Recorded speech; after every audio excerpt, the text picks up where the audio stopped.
and Australia's involvement.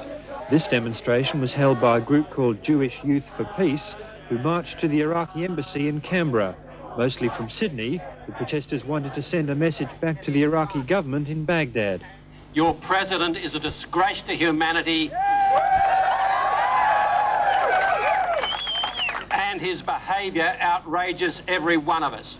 The day in Sydney, although, as they point out, the Israelis are yet to fire a shot in anger. Israel had nothing to do with the war and was attacked by Iraq, totally unprovoked. And it seems crazy that the peace protesters were there. We're saying this is the place to protest for peace outside the Iraqi consulate.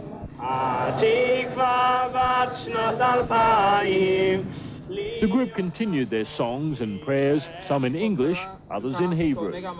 Prominent Australian Jew, former Liberal Senator Peter Boehm, joined the rally, immediately launching into a bitter personal attack on Saddam Hussein. Your president is a disgrace to humanity,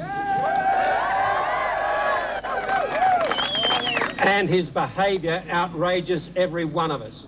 For the most part, the Iraqi delegation stayed inside, but inquisitive staff occasionally appeared through the trees. Their message received, the young folk went home, promising to continue their non-violent protests if the missiles keep coming. Of a Jewish youth organisation marched on Iraq's embassy in Canberra today, demanding an end to attacks on Israeli cities which have left civilian casualties. Also in Canberra, the Prime Minister was dealing with the Gulf problem of a different type. Royal Australian Navy petty officers Brian Graves and Steve Scarr had a problem. Their recent Gulf tour turned out to be a Gulf tour, a Persian Gulf tour.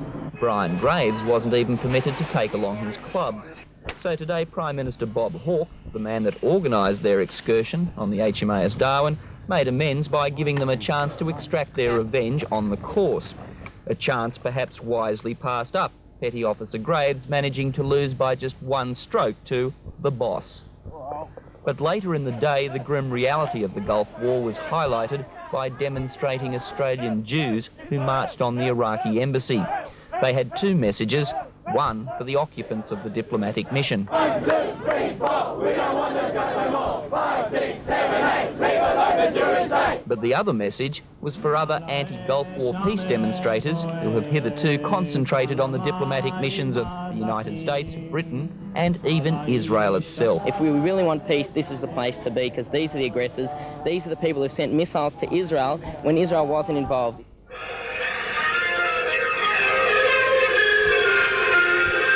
Sydney today saw its first pro-war demonstration. A group of ex-servicemen and their supporters, including wives of defence personnel in the Gulf, took to the streets to drum up support for Australia's involvement in the war.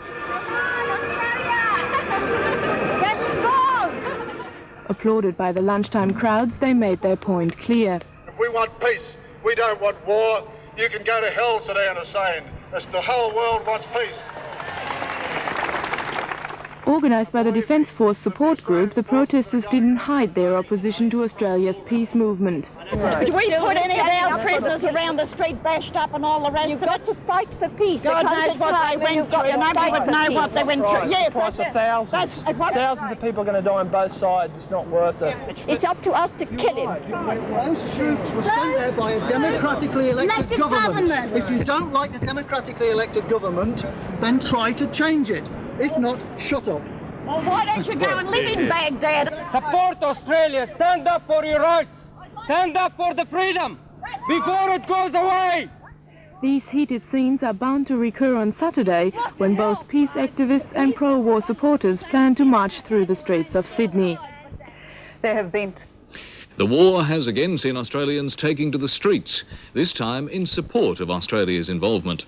Marchers in Sydney turned out to show solidarity with those serving in the Gulf, while in Canberra, a Jewish youth group protested outside the Iraqi embassy. The first rally came as the latest newspaper poll showed overwhelming public support for the war and Australia's involvement. This demonstration was held by a group called Jewish Youth for Peace, who marched to the Iraqi embassy in Canberra. Mostly from Sydney, the protesters wanted to send a message back to the Iraqi government in Baghdad.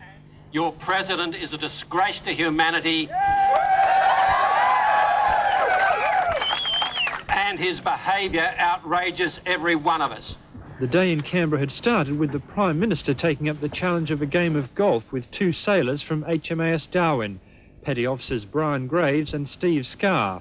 The Darwin was part of the first deployment of Australian ships to the Gulf.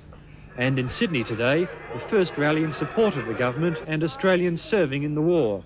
Unfortunately, as much as I hate war, we have to stand up and do something.